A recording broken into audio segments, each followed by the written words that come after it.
हुक्म और एक माँ की दुआ है, रोकने से भी नहीं रुकेगी तुम्हारी ये सल्तनत।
गरीबी में आपको क्या देगा? शरण देगा। आप में से कोई बहुत बड़ा अपनी घर से नहीं होगा, लेकिन किसके शरण देगा?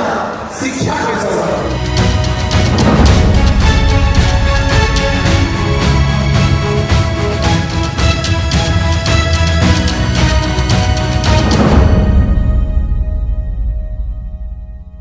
केवल अपनी कामयाबी अपने परिवार अपने माँ बाप के लिए नहीं, आपकी बुलंदी ऐसी होनी चाहिए कि सड़क पर चलता हुआ इंसान को भी आपको देखकर एक उम्मीद जगे कि ये मेरे लिए कुछ कर सकता है। जो शिक्षा के मार्ग पर चलने वाले विद्यार्थियों से जब ये खचाखच भर जाता है ना, तो सच में बताया ना, जो लोग आपको नीचे दबाना चाहते थे उनको देख के डर होने लगता है कि भैया ये पढ़ा लिखा सब यहाँ कैसे पहुंच गया था। भारत ही ऐसा देश है जहाँ शिक्षक और गुरु के बीच इतना प्रेम रहता है, वरना अमेरिका में देखिएगा तो पूंजी रहता है वहां पे। और आज भी पूरी यूएस की इकोनॉमी हम ही लोग संभाल के बैठे, पूरे इंडिया से ही इंजीनियर जाके बैठे हैं कि नहीं है? ट्रम्पा को जो घमंड हो गया है, आज आप जो कुछ भी हैं और भविष्य में आप चाहे जो कुछ बनिएगा, इसमें आपका सबसे बड़ा योगदान माता पिता और उन शिक्षकों का है जिन्होंने आपको स्कूल में पढ़ाया था, जिसे आप भूलते हुए जा रहे हैं। तो अपने अपने उन शिक्षकों को जरूर याद कीजिएगा जो आपको स्कूल में पढ़ाए थे।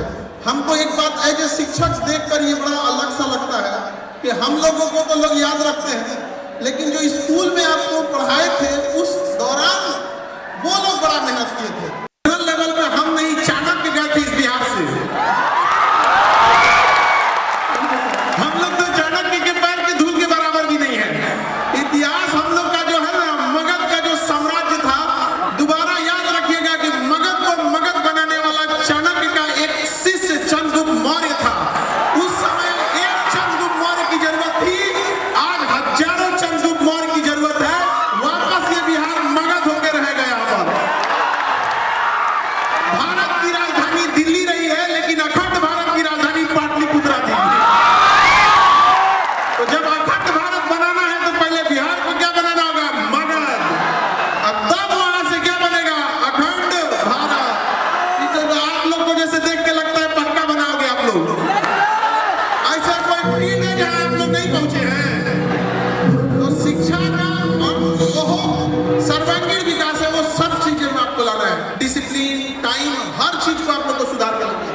आज शिक्षक दिवस जो मनाया जाता है, सर्वपल्ली डॉक्टर राधाकृष्णन के उपलक्ष्य पर उन्होंने कहा था कि मैं विदेश पढ़ने नहीं, पढ़ाने जाऊंगा। सोचिए उस समय क्या जुनून रहा होगा कि मैं विदेश पढ़ने नहीं, पढ़ाने जाऊंगा। और शिक्षक दिवस मनाया जाता है। शिक्षक दिवस जो होता है, शिक्षक का अर्थ क्या है भैया? सब हमेशा अपने बच्चों को शिक्षा देने वाला, स से शिक्षा देने वाला। छ से देखेंगे तो विद्यार्थियों की अगर कोई छोटी मोटी गलतियां हुई तो उसे क्षमा करके उसे फिर से आगे ले जाने वाला। क से क्या हो जाएगा? अगर आप में कोई कमियां हैं तो पहले उस कमियों को चिन्हित करेगा, फिर आपको इस कमियों के बारे में अवगत कराएगा, फिर स्वयं खड़ा होकर आपको उस कमियों को आप ही के हाथ से दूर कराएगा। वो हो जाता है शिक्षक। हालांकि कई बार इधर देखेंगे तो शिक्षा व्यापार बन गया है। मतलब मत पूछिए, जिसको देखो वो पैसा कमाने का लगा था। आज से 5 साल पहले जब कोरोना लगा था तो 11 रुपया में बैच लाए थे, तब लाख लाख रुपए तक में बैच दिए जाते थे ना। आज देखिए बसंती तो क्या गब्बर भी नाचने लगा। आज सबको ला दिया गया कि नहीं ला दिया गया? उसकी भी शुरुआत कहां से हुई? मगध से। महात्मा बुद्ध भी कहां से ज्ञान लिए? मगध से, इसी धरती से। अभी एक देखिएगा केबीसी में जीत के आए हैं, उनका कहना था कि सर के पास जाने के पहले रिजल्ट लेके जाना पड़ता था। अपने स्टूडेंट ही है कि अगर सबसे अगर मिलते रहे तो मेरी भी मजबूरी हो जाएगी, क्लास छूट जाएगा फिर। तो थोड़ा सा उसको मैनेज करने में थोड़ा सा टाइम लग जाता है। देखिए आप सब लोग जो पढ़ाई कर रहे हैं, ये शिक्षा कितना जरूरी है ऐसे समझिए। एक घोड़ा देखेंगे ना, घोड़ा, उस घोड़े पे अगर आपको बैठा दिया जाएगा बिना लगाम का, तो घोड़ा आपको कहां ले जाके फेंक देगा पता नहीं चलेगा। तो घोड़ा मजबूत होने के साथ साथ लगाम भी जरूरी है कि नहीं है? बिना लगाम का घोड़ा कहां फेंक देगा आपको पता नहीं चलेगा। तो संसार में ये जो घोड़ा है ना, इस आज कलयुग में, वो धन है। अगर आपके पास धन नहीं है ना तो आपको चलना मुश्किल हो जाएगा। एक समय आने के बाद आपको लगेगा 5 दिन आप अपने मकान मालिक को किराया मत दीजिए, कहेगा दूसरा लॉज खोज लो। होता है कि नहीं होता है? तो क्या आपके पास शिक्षा नहीं है? क्या नहीं है? पैसा गड़बड़ है। तो पैसा वह घोड़ा है जिसको चलाने के लिए शिक्षा रूपी लगाम चाहिए, शिक्षा रूपी लगाम। क्योंकि अगर केवल पैसा आ गया और शिक्षा नहीं रहेगा तो आप रावण की तरह अहंकारी हो जाएंगे। रावण के पास शिक्षा भी था लेकिन क्या आ गया था? अहंकार आ गया था। तो दोनों आपके हाथ में जरूरी है। शिक्षा एक ऐसा चीज है कि जब आप खुशहाल रहते हैं, सब चीज से संपन्न रहते हैं, धन दौलत कामयाबी सब आ जाती है, साथ में शिक्षा हो जाता है, तो शिक्षा समृद्धि का श्रृंगार होता है। तो श्रृंगार आभूषण का काम करता है। देखिएगा कुछ लोग बड़े धनवान होंगे, पढ़े लिखे भी होंगे, आचरण बड़ा खराब होता है। तो अगर उनमें सही मायने में शिक्षा होगा तो उनका एक तरह का श्रृंगार होता है। और शिक्षा एक ऐसा चीज है जो गरीबी में आपको शरण देता है। गरीबी में आपको क्या देगा? शरण देगा। आप में से कोई बहुत बड़ा अमीर घर से नहीं होगा, लेकिन किसके शरण में है आप? शिक्षा के शरण में आए हैं कि नहीं? आपको उम्मीद है ना कि यही शिक्षा आपको पार लगाएगा और बुढ़ापा तक यही शिक्षा आपको सहारा बनेगा। अगर आप कामयाब हो गए, सब कुछ बेहतर हो गए, एक अच्छे समाज का निर्माण करते हैं, तो इसलिए शिक्षा बहुत जरूरी है। अगर बिना शिक्षा आपने अपने जीवन की शुरुआत की तो भले आप पैसा कमा लेंगे या कुछ कर देंगे, लेकिन वो वैसा ही है जैसे एक बड़ी इमारत बना दिए और नींव खोदना भूल गए, बुनियाद अच्छा से नहीं बनाए। तो शिक्षा जीवन का एक बहुत बड़ा बुनियाद है, उससे कभी खिलवाड़ नहीं कीजिएगा। और शिक्षा का अर्थ क्या होता है कि अपने अंदर एक समझ विकसित करना है। उद्देश्य शिक्षा का कि कभी विकट परिस्थिति आए तो हम एक अच्छे ढंग से इससे निकल सकते हैं। लेकिन अगर केवल आप एग्जाम पास करने के लिए पढ़ रहे हैं तो उस शिक्षा का कोई मतलब नहीं बनेगा, कोई मतलब नहीं बनेगा उस शिक्षा का। क्योंकि शिक्षा अगर ज्ञान के लिए नहीं बल्कि केवल और केवल नौकरी पाने के लिए करिएगा तो नौकर बन के रह जाइएगा। लेकिन जब शिक्षा ज्ञान के लिए कीजिएगा तो नौकरी तो एक साधन है परिवार चलाने के लिए। लेकिन बहुत बार आप देखिएगा हम सारे बच्चों से कहते हैं कि आप सब नौकरी इसलिए लीजिएगा कि फिलहाल आपके परिवार को जरूरत है पैसे की और पड़ोसी को जरूरत है कामयाबी के तमाचे की। जब ये हो जाएगा जब भारत में पड़ोसिया सब बड़ी जरता है सब, वो तुम लोग को पढ़ने नहीं देता होगा सब, लड़की लोग के साथ भी होता है कि नहीं होता है। और जब हाल तुम लोग पढ़ रही हो माता पिता से ज्यादा वो पूछता है सब क्या कर रही है बबनिया, तोरा कौन सी दिक्कत है रे, नहीं समझ आ गया। कोई देर पूछे तो कहना ना कि कोई एक महीने का हॉस्टल का दे दीजिए रेंट, भाग जाएगा वहां पे, चिंता करने आएगा से एक रहेगा सब भारत में जरनखोर। तुम लोग से देख देख अजीब भाई तुम्हारी कामयाबी है, माँ बाप तुमको पढ़ा रहे हैं, कितना मेहनत से पिताजी पैसा दे रहे हैं, पड़ोसी सबको ढेर चिंता होता है। तो कामयाबी किस लिए, पहले खुद को स्टेबल करना है और दूसरा उन पड़ोसियों का मुंह बंद कराना है। हम अगेन कह रहे हैं शिक्षा का उद्देश्य केवल नौकरी पाना नहीं है। जब ये हो जाए तो इस शिक्षा के दम पर आप एक अपना बढ़िया से कोई एंटरप्रेन्योरशिप, कोई उद्यमी, कोई व्यापार, कोई बढ़िया बिजनेस रखिएगा पैरेलल, और उसमें उन लोगों को नौकरी दीजिएगा जो नहीं पढ़ सके। केवल आप अपना पढ़ के नौकरी ले लिया आपका जिंदगी पूरा। वो जो 140 करोड़ हिंदुस्तान वाले हैं उस किसके भरोसे छोड़ोगे जी? अरे वो अपने देश वाले हैं। तो तुम्हें क्या करना है, शिक्षा लेके अपने सेटल होना है। फिर एक चाहे छोटा हो, कोई भी चीज छोटे से शुरू होती है, कोई भी चीज किससे शुरू होती है, छोटे से शुरू होती है। उसमें आप उन लोगों को रोजगार दीजिएगा जो छोटे मोटे काम करने के लिए दूसरे राज्यों में भटकते हैं। कम से कम जीविका चलाने के लिए अपना राज्य ना छोड़ना पड़े। राज्य छोड़ना है तो सुंदर पिचाई की तरह जाओ, बड़े बड़े मैनेजर, एग्जीक्यूटिव डायरेक्टर, सीईओ बन के जाओ तो ठीक लगता है। लेकिन अगर जिंदगी जीने के लिए 12-15 हजार रुपए के लिए जाना पड़ता है तो अफसोस होता है। तो हम आपसे कहते हैं कि पहले नौकरी लेना है, फिर एक छोटा सा बिजनेस सेटअप करना है। इससे दो फायदा, एक आप ऐसे लोगों को भी रोजगार दे सकते हैं जो पढ़ाई नहीं कर पाए। दूसरा, कल को कोई आपको धमकी देगा, कोई सीनियर, कोई नेता, कोई मंत्री कि हाई करो नहीं तो सस्पेंड कर देंगे, तो जेब में ले रहिएगा टर्मिनेशन लेटर, फेंक दीजिएगा, मुझे रख लो, तोरा से देर हम होने से कमाते हैं। पैसा आपको कमाना है रिश्वत से नहीं, बिजनेस कर लीजिएगा, 4 गुना कमाइएगा उससे, अब फेंक के मारिएगा उस पे, ताकि आने वाले समय में ये पूरे डिपार्टमेंट में ये चीज हो जाए कि केजीएस का पढ़ा लिखा है केकरो ना सुनेगा, जो है वो सुनेगा। समझ में आया कि नहीं आ गया? तो ऐसे बहुत सारे लड़के ऐसा करना चालू कर दिए हैं सब यहाँ पे, कहा कि कोनो जरूरत नहीं है, हम नौकल करके नौकरी नहीं लिए हैं, पढ़ के लिए हैं। पढ़ के जब यहाँ कामयाब हो सकते हैं तो कभी भी कामयाब हो सकते हैं। समझ में आ रहा है कि नहीं आ रहा है? तो याद रखिएगा, रिश्वत लेके पैसा कमाना है कि बिजनेस कर लीजिएगा, केवल नौकरी पे रुक जाना है, हाँ आगे बढ़ना है। समझ में आ गया? और जब हम लोग किसानों के लिए मुहिम चालू करेंगे तो आप सबसे हम वादा लेना चाहते हैं कि आप सब साथ देंगे कि नहीं देंगे? क्योंकि आप सब लोग किसान परिवार से आते हैं कि नहीं? अच्छा, किसानों के लिए करना है कि नहीं? हम अकेले कर पाएंगे? आप सब लोग का सहयोग चाहिए।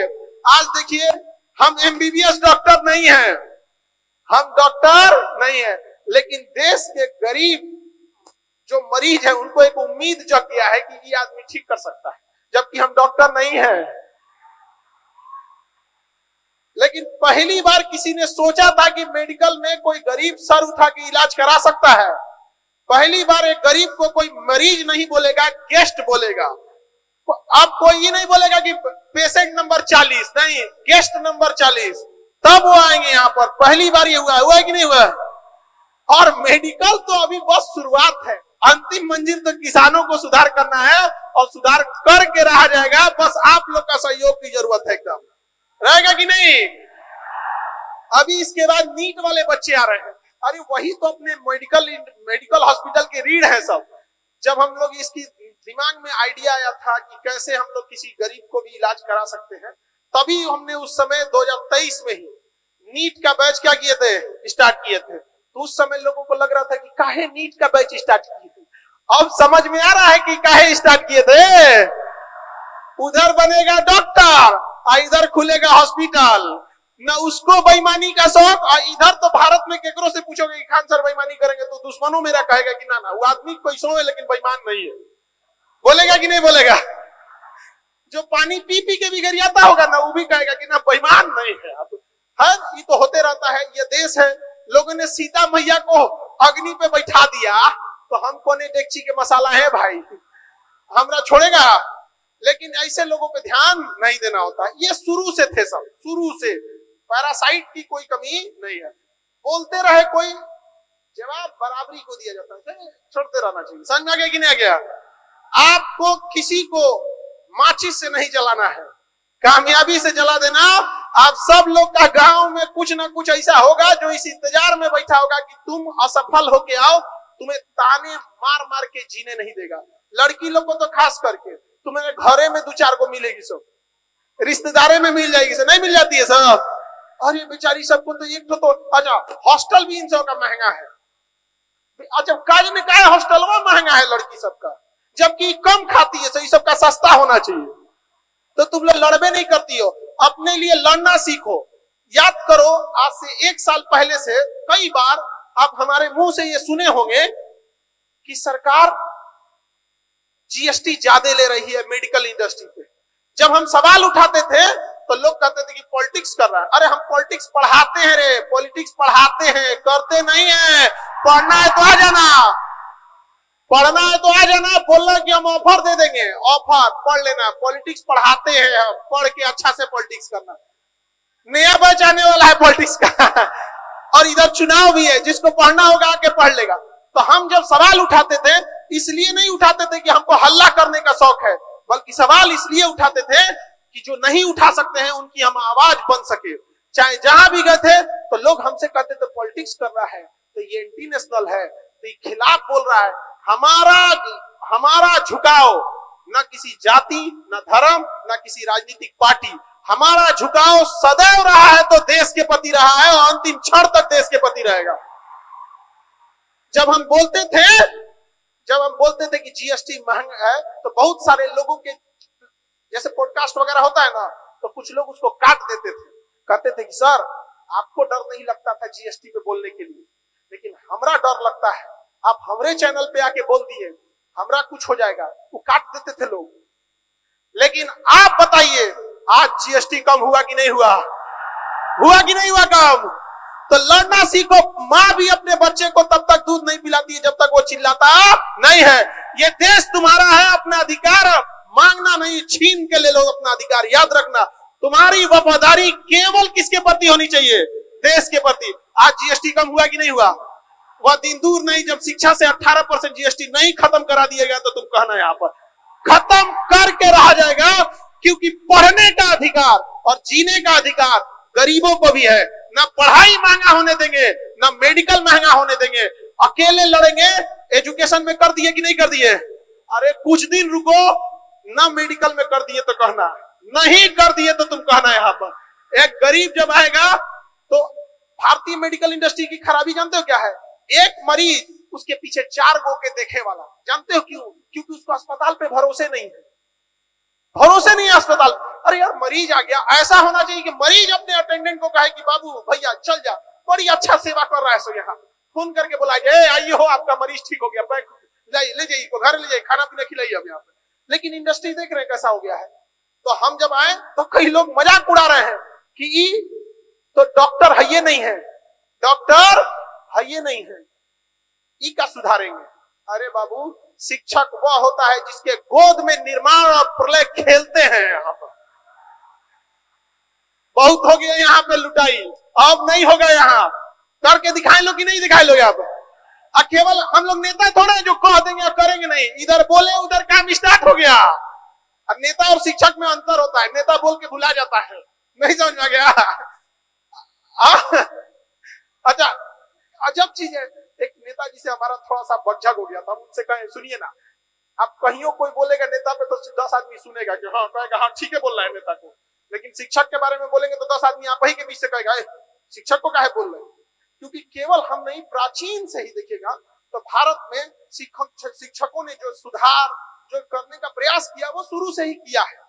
तो आप सब लोग का भी सहयोग इस सब में जरूरी रहता है, और आप लोग के ही सहयोग से तो हम लोग हैं, वरना आप नहीं रहेंगे, आप लोग का सहयोग नहीं रहेगा तो हम लोग किसी काम के हैं। तो शिक्षक और विद्यार्थी एक दूसरे से प्रति अनुपूरक होते हैं, एक दूसरे के क्या होते हैं, पूरक। अमीर लोगों को तो आजादी के जब देश गुलाम था तो भी उन्हें कोई दिक्कत नहीं था, इंग्लैंड पढ़ने जाया करते थे। आज हमारे देश की हालत ऐसी हो गई है कि लाखों नहीं करोड़ों ऐसी लड़कियां हैं, करोड़ों ऐसे लड़के हैं जो पैसे के अभाव में अपनी पढ़ाई छोड़ दे रहे हैं, करोड़ों ऐसे हैं। हम आपको एक छोटा सा एग्जांपल देते हैं। पिछले साल का मिंटू कुमार, दरभंगा का रहने वाला, वो यहाँ से लौट गया था पटना में, उसका सपना था आईआईटी में इंजीनियर बनना। उसके पिताजी मजदूरी करते थे, दिहाड़ी मजदूरी, 300-400, गांव में तो 300-400 मिलता है मजदूरी। लेबर को कितना मिलता है? गांव में तो बहुत कम मिलता है। अच्छा, गांव में डेली काम भी नहीं मिलता है, महीना में 15 दिन मिला, 20 दिन मिला, वो कहां से लाएगा 1,00,000-1.5 लाख रुपया फीस। लौट गया था मिंटू कुमार, लेकिन वहां से जब आया तो उसको गांव में किसी ने बताया कि चल जाओ खान सर के यहाँ। आपको जानकर ताज्जुब होगा कि भारत का पहला आईआईटी जो कॉलेज था वो आईआईटी खड़गपुर था, मिंटू कुमार आया आईआईटी खड़गपुर में है। सोचिए, इस देश में प्रतिभा की कमी नहीं है। 3-4 करोड़ आबादी वाला ऑस्ट्रेलिया कितनी मेहनत और कितनी बारीकी से खिलाड़ियों को खोजता होगा कि हर बार का वर्ल्ड कप वही ले जा पाता है, और हम लोग 140 करोड़ आबादी में एक दूसरा कलाम नहीं खोज पाए, एक दूसरा अटल बिहारी वाजपेयी नहीं खोज पाए, एक दूसरा विवेकानंद नहीं खोज पाए। ऐसा नहीं है कि भारत में ऐसे लोगों की कमी है, जरूरत है तो एक ऐसे एजुकेशन सिस्टम की जहां एक शिक्षक ईमानदारी से पढ़ाए, जहां उसको अगर भूख भी लगा रहे तो पढ़ने वाले विद्यार्थियों का चेहरा देख कर ना तो कहे कि 1 घंटा और पढ़ाएंगे यहाँ पर। और आप लोग जब इस आए हैं तो आपको कभी ना कभी आभास होता होगा कि आप पीछे नहीं हैं, आपके साथ सिस्टम से खिलवाड़ किया गया है। तो आप उस चीज को तो फिलहाल बदल नहीं सकते हैं, लेकिन जरूरत है कि अब अपने आप में कम से कम सुधार लाइए, अपने आप को पढ़ाई के प्रति झोंक दीजिए। देखिए, सिकंदर जो था ना, सिकंदर, उसकी 2 बातें याद रखिएगा। सिकंदर पूरी दुनिया पे फतह किया था, वो अलग बात है कि मगध पे नहीं आ पाया था, अलग बात है कि मगध पे नहीं आ पाया था। लेकिन उसी समय मगध का राजा भी कोई अच्छा नहीं था, धनानंद था। मगध का राजा भी बड़ा अत्याचारी था, लेकिन सिकंदर ने कहा था कि जंग पर जाने से पहले, कभी भी तुम किसी जंग पर जाओ तो उस जंग पर जाने से पहले अपने अंदर के डर को खत्म करो, अपने अंदर के डर को हराओ, बाद में तुम बाहर खड़े दुश्मन को हराना। इसलिए आप बच्चों लोगों से कहते हैं कि किसी भी परीक्षा से पहले अपने अंदर के उस डर को मारो और अपने आप से विश्वास दिलाओ और जुनून और झोंक दो अपने आप को। पहले अपने अंदर के डर को मारो, अपने अंदर के डर को हराओ, उसके बाद बाहर की लड़ाई को तुम्हें लड़ना पड़ेगा यहाँ पे। क्योंकि घर के अंदर घर की लड़ाई हारने वाला व्यक्ति बाहर की लड़ाई कभी नहीं जीत सकता है। और ये दुर्भाग्य है, आप में से 80% बच्चों को किसी के घर में पिता बीमार है, किसी के माता बीमार है, किसी के माँ के गहने गिरवी रखे गए हैं, तो आपकी पढ़ाई के लिए किसी का खेत बिक गया है तो खेत गिरवी रखा गया है। कई बार हमने ऐसा देखा है, बहुत सारी बहनें, एक लड़की आई थी बीपीएससी में, एक बच्चे का सिलेक्शन हुआ, 69 की हम बात कर रहे हैं, 69 बीपीएससी में। तो एक लड़का कहा कि सर आज हम जो कुछ है अपनी दीदी के वजह से है। तो उसकी दीदी भी आई थी, आप में से शायद कोई होंगे उस समय जब वो क्लास में आए थे। तो उसकी दीदी ने गहने गिरवी रखे थे अपने भाई के लिए। आज उसका भाई पीसीएस अधिकारी है और एसडीएम बन के बैठे हुए लोग आते हैं। तो बहनों ने जब भी, आज लोग पुरुष समाज भले कहता है कि लड़कियां गहना खरीद लेती हैं, हाँ आपको खरीदते दिखता है, लेकिन जब पुरुषों की अपनी पैसे की स्थिति खराब होती है तो पुरुष समाज बोले कि जो गहना गिरवी रखे हो वो किसी न किसी महिला का ही है, या तुम्हारी माँ होगी या पत्नी होगी या बहन होगी, तो वो रखी जरूर है, लेकिन जब भी आया है वो गहने के तुम्हारे ही काम में आया है यहाँ पे। तो महिलाओं ने भी बहुत बढ़ चढ़ के समाज के लिए काम किया। जिस सेक्टर को संभाली है, चाहे वो मेडिकल इंडस्ट्री हो, एयर एविएशन हो, महिलाओं ने बहुत अच्छे से किया है। केवल एक जगह महिलाओं ने गलती कर दिया, मीडिया में।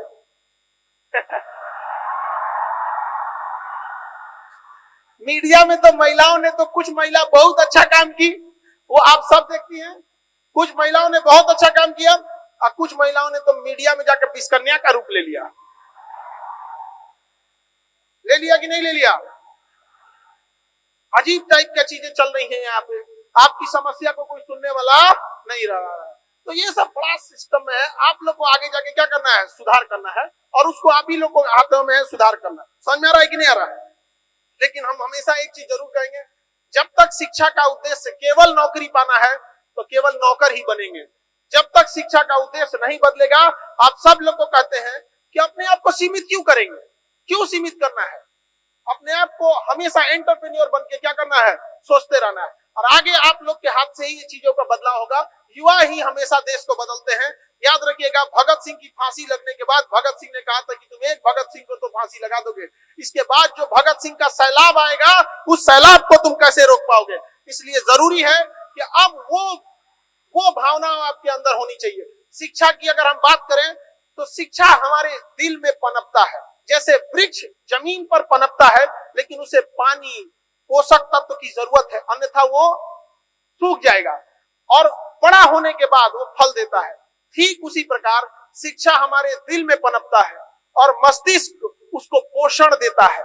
जब पोषण देके शिक्षा बड़ा होता है तो शिक्षा का जो फल होता है वो हमारी जीभ पर दिखता है।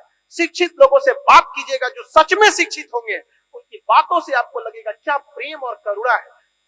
आप सब छोड़िए, महाभारत का युद्ध देखिएगा, चाहे वो राम जी और रावण के बीच में जो ऐसे विवाद हुआ, लड़ाई हुई, उसमें एक चीज आप गौर करके देखिएगा, भाषा की मर्यादा बड़ी अच्छी थी। ऐसे लगता था कि भाषा में ना दुश्मनी में भी करुणा झलकती थी। और आज हम लोग के समय सबसे बड़ी समस्या क्या आ गई है, भाषा ही ऐसी खराब हो गई है ना कि जहां नाहियों मार करे हुआ मार हो जा रहा है, टेम्पू में बैठने के लिए मार कर ले रहा है कि इन्हें घसकना हम उन्हें घसकना। ये भैया कहां जा रहे हैं हम लोग? तो अपने आप को एक बार दोबारा सोचने की जरूरत है।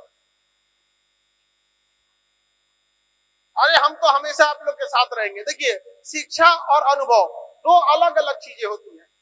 आप में से जीवन का अनुभव आप अचानक से नहीं ले सकते। शिक्षा और अनुभव में एक खराबी देखिए क्या होता है, जो शिक्षक होते हैं लोग, वो पहले आपको पढ़ाते हैं, बाद में आपसे परीक्षा लेते हैं। और अनुभव ठीक उल्टा है, अनुभव आपसे पहले परीक्षा ले लेगा। जब ठोकर खा लेंगे, गिर जाएंगे, तब अनुभव आपको शिक्षा देगा। तब क्या देगा? अनुभव आपको क्या करेगा? शिक्षा देगा। समझ में आ रहा है कि नहीं आ रहा? तो अपने आप को आप लोग को बदलना है। यहाँ पर शिक्षा के साथ साथ संस्कार की जरूरत है, क्योंकि संस्कार जो होता है वो आपको कभी टूटने नहीं देता है और शिक्षा कभी आपको नीचे गिरने नहीं देता है। जब ये दोनों चीजें आ जाती हैं तभी आप आगे बढ़िएगा, वरना अगर संस्कार नहीं रहेगा तो हमेशा जहां जाइएगा आप अपनी बेइज्जती कराएंगे, साथ साथ परिवार की, और अगर बड़ी संख्या में ऐसे होने लगे लोग, पूरे राज्य की बेइज्जती होने लगती है। इसलिए कभी भी अपने आप में वो चीजें नहीं लानी है कि हमारे साथ कभी ऐसा ना हो कि आप लोग को संस्कार पे कोई सवाल उठाए। और निरंतरता तो पढ़ना ही पड़ेगा। हम एज ए शिक्षक हम खुद ही बोलते हैं, पूरा जीवन हम लोग को पढ़ना पड़ता है। और शिक्षक जिस दिन पढ़ना छोड़ दिया उसी दिन से समझिए कि शिक्षक से विद्यार्थी भी पढ़ना छोड़ देगा। क्योंकि हमेशा डॉक्टर, मास्टर और वकील हमेशा इन लोगों को क्या करते रहना है, पढ़ते ही रहना है, क्योंकि इन लोग की जरूरत है हमेशा किसी चीजों को अपडेट होने के लिए। अपडेट नहीं रहिएगा तो काम कैसे चल पाएगा? आज दुनिया हर एक चीज में अपडेट हो रही है। एक मोबाइल, मामूली मोबाइल 3 महीना पे अपडेट खोजने लग रहा है, लेकिन हमारा विद्यार्थी 3 साल से अपडेट ना बोल रहे। अरे तुम्हारे जेब में घूमने वाला मोबाइल फटाफट क्या हो जा रहा है, अपडेट हो जा रहा है, लेकिन आप लोग अभी तक अपडेट नहीं हो रहे हैं। तो बदलिए अपने आप को, वो बहुत जरूरी है। और हम शिक्षकों का काम क्या होता है कि आपके खाली दिमाग को एक खुला दिमाग बना देते हैं। जो आपका एम्प्टी माइंड था उसे हम लोग ओपन माइंड करते हैं, ताकि आप समाज में समझ सकें कि क्या सही है और क्या गलत है। खास करके लड़की लोग, कई बार याद रखिएगा कि माँ बाप और शिक्षक ये नीम के पेड़ की तरह होते हैं। नीम का पेड़ स्वादिष्ट नहीं लगता है, लेकिन आपको कोई बीमारी, कोई गलत चीज आपके पास आने नहीं देता है। तो कई बार आज के विद्यार्थी, लड़का या लड़की को लगता है कि ये लोग माँ बाप को लगता है कि माँ बाप खाए बोल रहे थे। भाई, अरे माँ बाप आपके लिए ही बोल रहे हैं। आपकी कामयाबी से माँ बाप को क्या ही मिल जाएगा? आपके कामयाबी से हम लोग को क्या ही मिल जाएगा? अरे खुद से खूब 1 किलो मिठाई लेके आओगे, लेकिन उस कामयाबी का सबसे ज्यादा अगर किसी को लाभ होगा तो आपको होगा। तो अपने आप को बदलिए, अपने आप में वो चेंजिंग लाइए।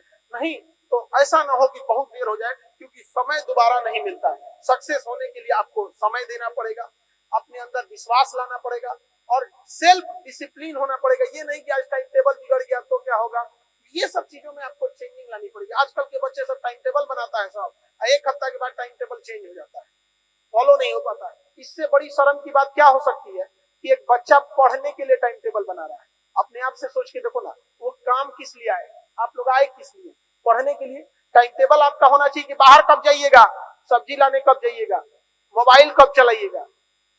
उल्टा है यहाँ जब देखो तब मोबाइल चलाएगा।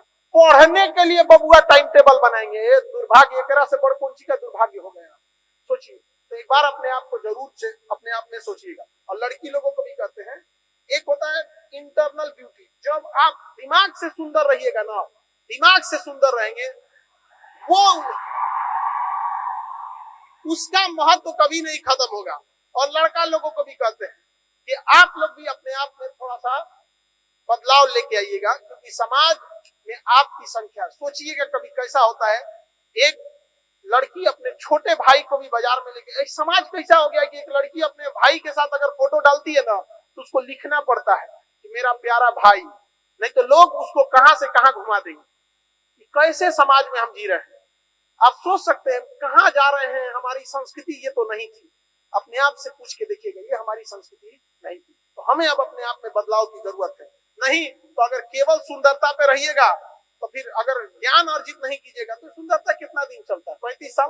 तो जरूरत है आप लोग को ब्यूटी विद ब्रेन के लिए, उस चीजों के, ताकि हमेशा से समाज आपको क्या कर सके, याद कर सके। लेकिन आजकल लड़की लोग को देखते हैं कि अपने मुख्य मुद्दों से, आपके लिए एक अच्छी यूनिवर्सिटी होनी चाहिए, गर्ल्स के लिए होनी चाहिए, उनके लिए एक ऐसा एरिया होना चाहिए जहां वो अपने अच्छे से काम कर सके। कई बार लड़कियों को वर्क प्लेस पर कई तरह के मेंटल फिजिकल टॉर्चर सहना पड़ता है, लेकिन क्या करना पड़ता है, कई बार इंसान को मजबूरी में वो सब चीजों को सहना पड़ता है।